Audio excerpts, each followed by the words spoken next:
Hello, everyone, and welcome to the Able Voices podcast. I'm Dr. Rhoda Bernard, founding managing director of the Berklee Institute for Accessible Arts Education, and I am proud to present this podcast featuring disabled artists and arts educators. We are inviting artists with disabilities to be guest hosts for the Able Voices podcast. Today, you'll meet our next guest host, Laurence Clark. Laurence Clark is an award-winning stand-up comedian, an actor, a performer, a screenwriter, and a playwright who is based in the UK. He was selected for the BBC Writers' Room's Writers' Access Group and for Screenwriting 2021. Laurence's spec script, Wheeling and Dealing, has just been optioned by Chapter One Film. He won the Triforce UK TV Writer Slam 2021 out of 1,600 submissions, and consequently, his comedy pilot, Perfect, was broadcast. He has written several other scripts and screenplays, many of which have been made and performed. Laurence is also the chair of Triple C, a community interest company led by disabled artists. Triple C aims to drive up the role of disabled people in the performing arts and the role of the performing arts in the lives of disabled people. Triple C also runs the Disabled Artists Networking Community, DANC project, which provides an extensive program of networking events, mentoring, and masterclasses for disabled artists and other artists. Welcome, Laurence. We are delighted to have you as the next guest host of the Able Voices podcast. Thank you. It's great to be here. I'd like to start off by asking you to tell us your story as an artist. How did you start as an artist, and how did you get to where you are today? Okay, so I think growing up, I was fascinated by drama and comedy, and I was one of those nerdy kids that would watch the credits at the end of films, TV programs, because I wanted to see who the writer was, because that seems like a great job. But I went to a special school and I did drama, first of all, at GCSE up to 16. I wasn't encouraged to do it. In fact, my mum had to ring the school because it told me, because of the way that I speak, that it wasn't a great idea. And then later on, I got scared. The careers advisors and the teachers pushed me into IT and computing because he told me I could get a good job doing that. I could earn lots of money and I could work from home. So I wouldn't have to encounter any access barriers. I could just stay in my house and work. Which ironically, as a writer, that's kind of what I do a lot of the time. So I got pushed into IT and I did a degree, and then I wasn't really sure what to do because my heart wasn't in. I was trained to write code, but my heart just wasn't in it. And I didn't want to go and live back with my parents, having had 3 years at university and having got some independence, and having got a life. And the flat where I lived was part of the university. And it's really hard to find wheelchair accessible flats. So the only way to keep my flat was to stay being a student. So I did a PhD, and that's a terrible reason to do a PhD. But it was that or go back to live with my parents. And I figured if I did that, I'd probably just stay there and I'd lose this life that I built for myself. So I did a PhD in molecular biology. Oh my goodness. And computer science. And I hated it. It was because everybody else in the lab was really passionate and into what they were doing. I was really just there to keep my flat and go out and party and enjoy being a student for longer than I probably should have. So, and I got more and more depressed because I was doing the PhD, a lot of pressure, a lot of work. Yes. And I got more and more depressed because my heart wasn't in it until about 6 months before the end. I was kind of on the verge of a breakdown, and a friend intervened and helped me negotiate time off with the university. I decided to go back because I really wanted people to call me doctor more than anything. That seemed really cool. So I wanted that, and I'd done all this work that I didn't want to throw away. But I promised myself that if I got this, I would try something more fun. I'd try writing or performing or something that I'd always wanted to do, but hadn't really gone for it. So I got the PhD, and about that time, I live in Liverpool, and there was an organisation called Dada Fest, which is the Deaf and Disabled Arts Festival. And I started to do some work with them. I started to perform monologues and stand up with them. And I really enjoyed it. I thought at first, because of how I speak, that I wouldn't be able to hold an audience and do stand-up. But various comedians at the time were starting to experiment with PowerPoint slides and videos and audio and multimedia. And I gradually got more adept at that.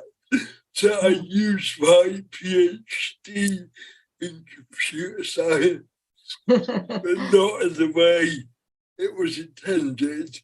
I became a stand-up comic, and I worked as a stand-up comic for a good 20 years. I still do it a bit, but when the money's right. I went to Edinburgh Fringe. At that time, there weren't many disabled performers at Fringe, because Edinburgh is like the most inaccessible city. Yes, I've been to the Fringe Festival. I'm familiar. Yeah, it's basically on a big hill. And everywhere has steps. But I did quite well there, and that enabled me to get good reviews and start touring, and do little bits of TV and build up a name for myself. What I always really wanted to do was write. Right. And the performing, they were sending off scripts and not really getting anywhere. The performing was really a way of getting my writing out there. But in the last few years, particularly when COVID happened, in some ways for me, career-wise, the COVID lockdown was great because it forced me to write. all of my performing, all of my stand-up disappeared overnight. Apart from doing gigs on Zoom, and I tried that and I hated it. It was just it was like talking to an empty space. Right, right. There's no audience feedback. So during lockdown, I set myself the goal of if you want to be a screenwriter in the UK, there's various courses that the broadcasters run. And I set myself the goal in a year of writing a script that will get me onto one of those. And I spent the whole year trying with no luck. And then I got on two at once. right at the end. So I spent 2021 doing 4 screenwriting, BBC Writers Room, Writers Access Group, which is a course for disabled screenwriters, and that's open at the moment. They're running it again. People can apply. I think it's towards the end of April. Closes, and those courses, I'm winning the Writer Slam, the Triforce UK TV Writer Slam. Finally got me over the line, so that I've had something on TV. I can finally call myself a screenwriter. Fantastic. Written something that's been on the screen, and that's now enabled me to get more work. Wow. And now there's some nerdy little person watching the credits and seeing your name, right? Yes. Yeah. I love that. Yeah. So you alluded to my next question, but I want to ask it and hear more. I want our listeners to learn more about your experiences as a disabled person and as a disabled artist. You talked about Edinburgh and how inaccessible that city is because it is literally high on a hill. It's beautiful. But going to the Fringe was challenging because it's an inaccessible city. And also the performance venues are everywhere, and not accessible places. Yeah. But more broadly, if you could talk about your experience that way. So in the UK, I think we're quite fortunate as disabled artists. It could be better. It can always be better. But because we have publicly funded arts through our national lottery and our arts councils of England and Scotland, Wales, Northern Ireland, we have relatively fair system for funding artists that over the years has prioritised disabled artists to an extent and recognises that we have more costs because of our access and enables us to apply for funding for access as well. Mm-hmm. So, as a performer, when I was doing the stand-up, I would regularly apply to Arts Council England, and I would get money to develop a new show and to try it out.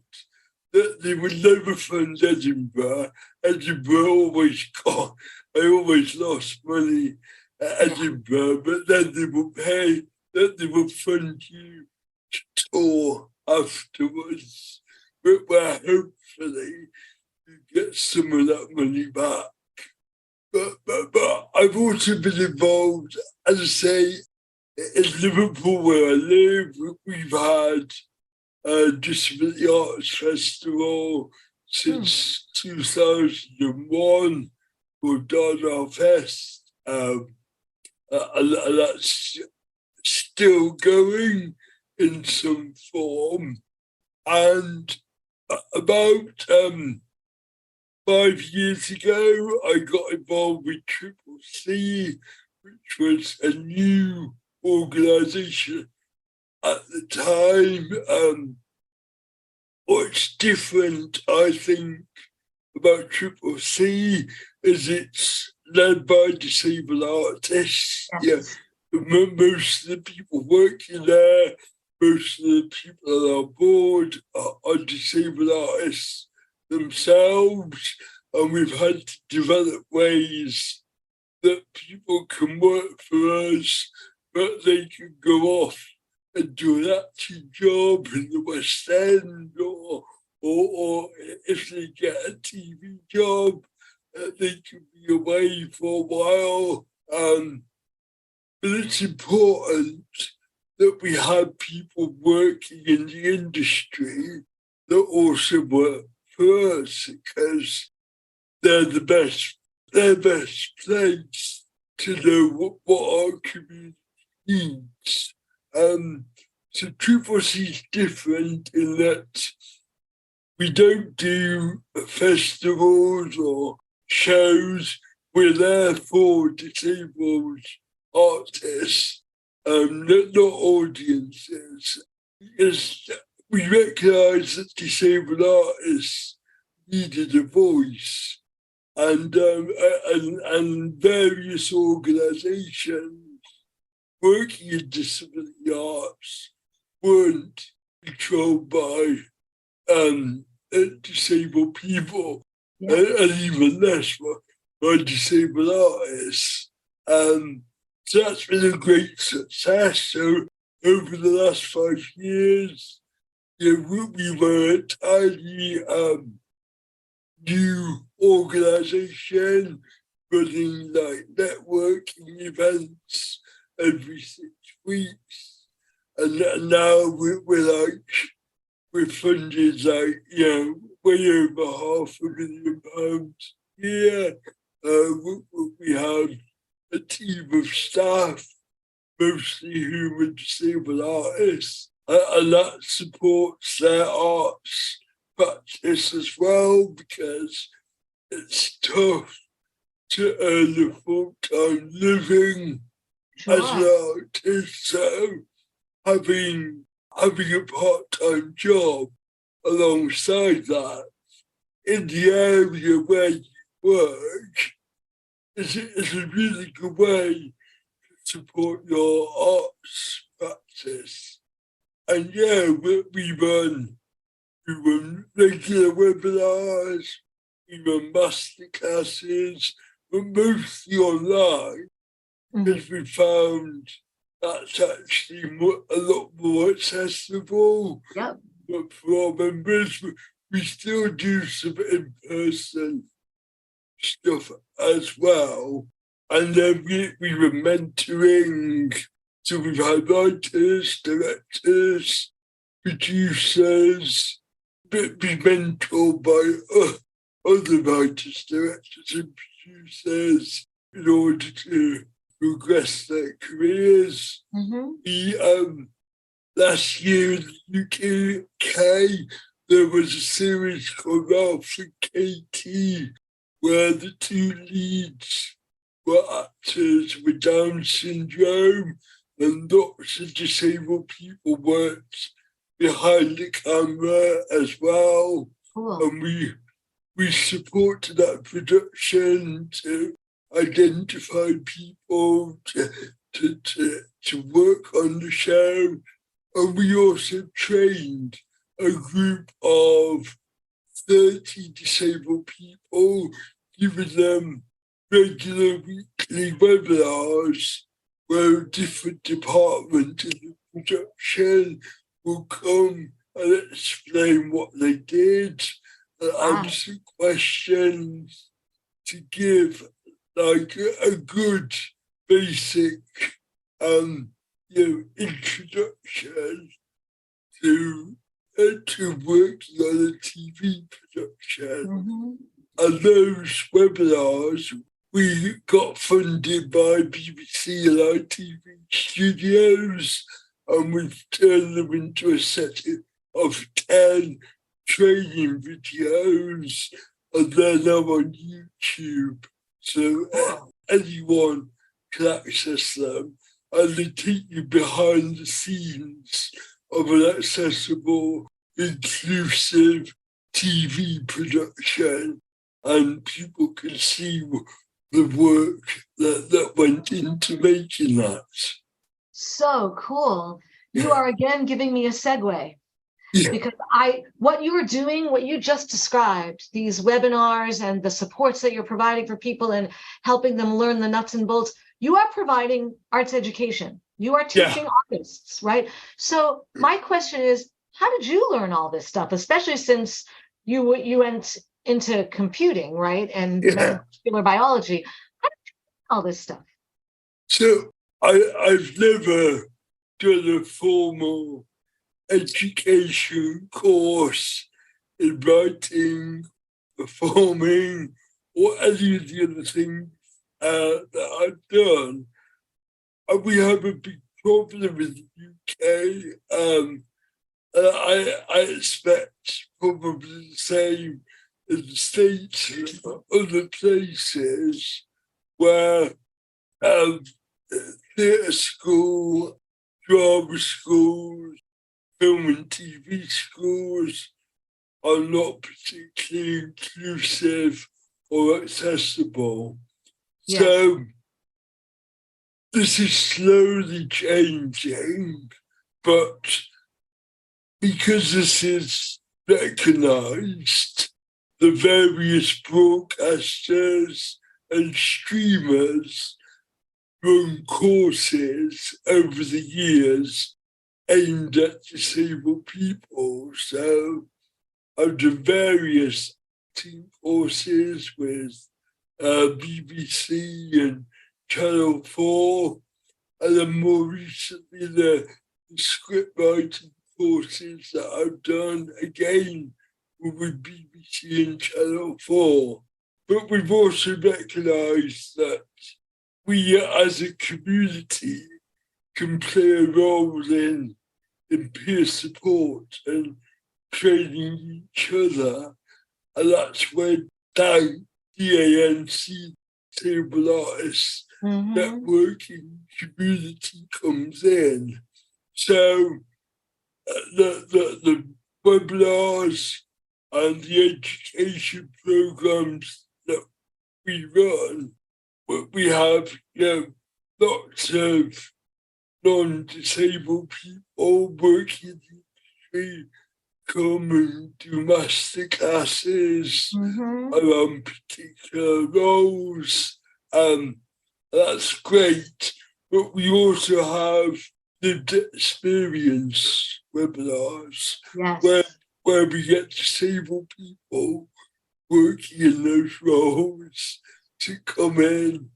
And those are great because we're able to talk about the barriers that they've experienced and the solutions that they've come up with in order to progress their careers. Yes. And that's a form of teaching that really we're in the best position to deliver that. You bet, absolutely. More than a formal college or school. So we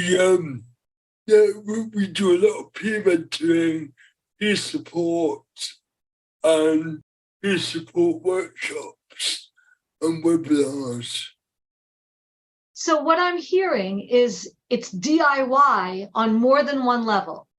Your own education for yourself was DIY, and now you in these communities are creating a DIY education for other folks and supports for each other, which it's amazing. That's what it has to be, because you're right, the field isn't there yet.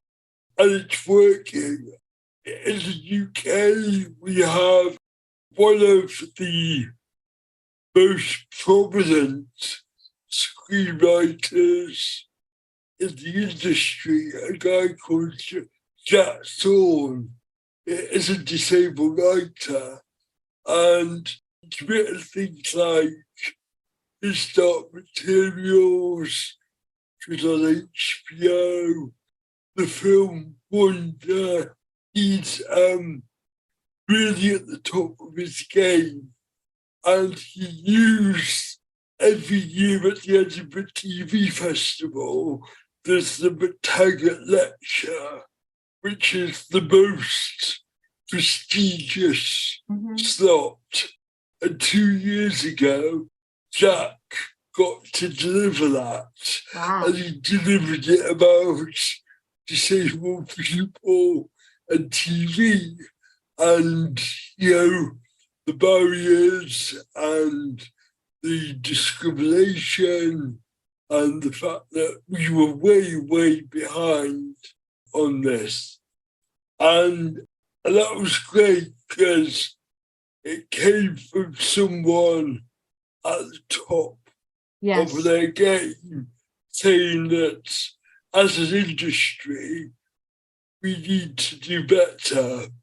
So the work that came from that has been pretty much all of the broadcasters and streamers have come together in what we now call the TV Access Project.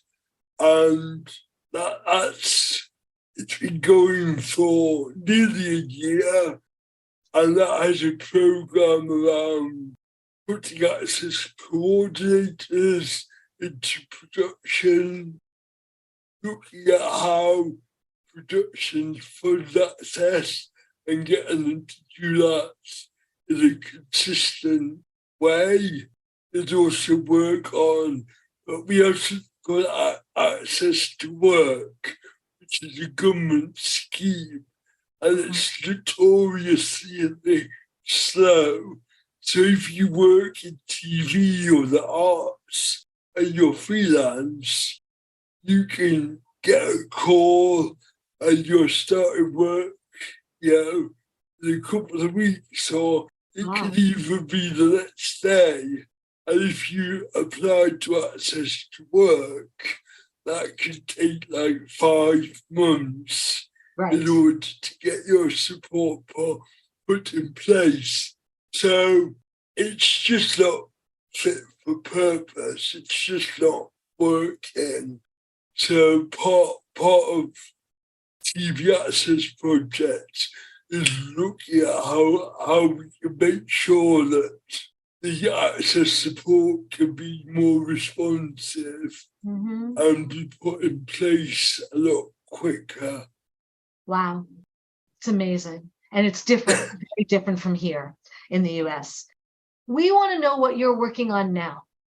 What you can tell us. So I work at a kids show at the moment.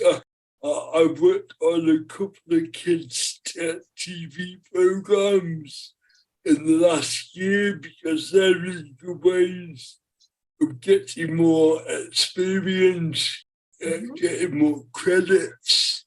So I did a couple of them. And I have other projects that are my own in development. But I've learned over the years not to talk about any of them because as a writer, most of my time is spent developing things that never get seen. Sure. Because as someone told me, you have for every 10 projects in development, one will get made. So that's why I'm making my pilot last year, and that was like a year's work. And there were times when it may not get made because it was called Perfect. And yes, I watched it. It's amazing.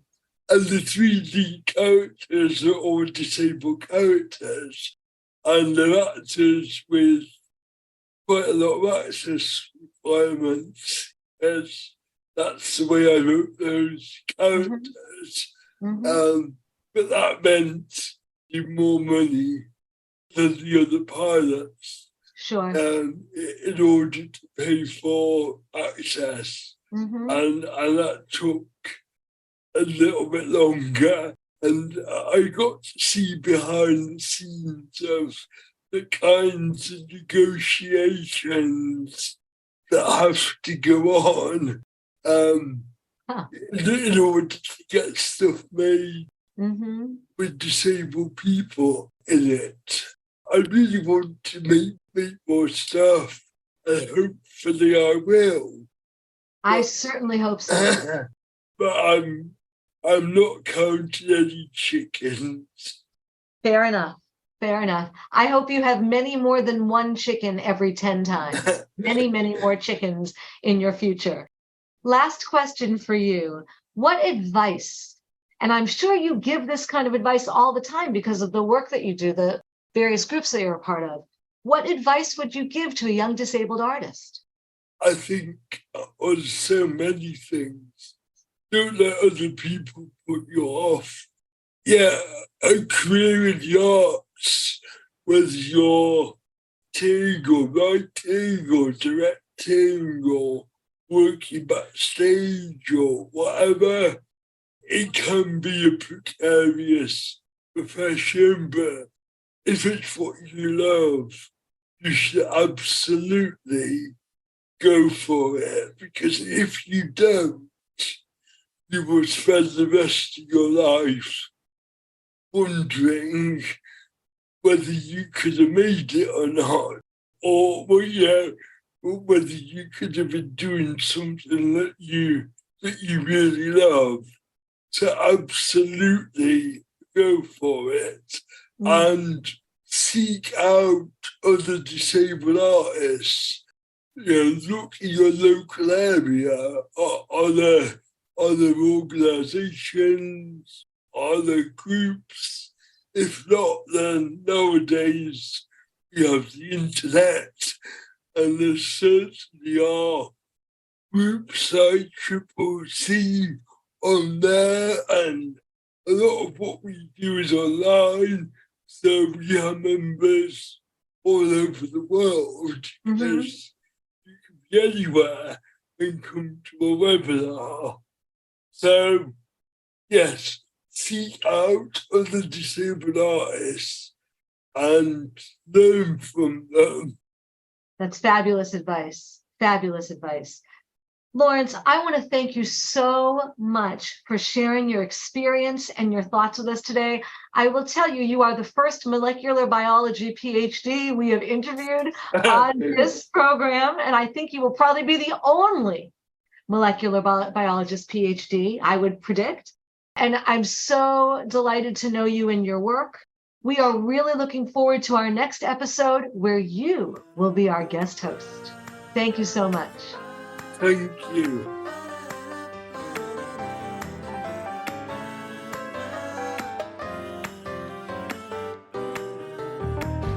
Able Voices is a production of the Berklee Institute for Accessible Arts Education, led by me, Dr. Rhoda Bernard, the founding managing director.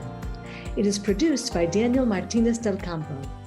The intro music is by Kai Levin, and our closing song is by Sebastian Batista.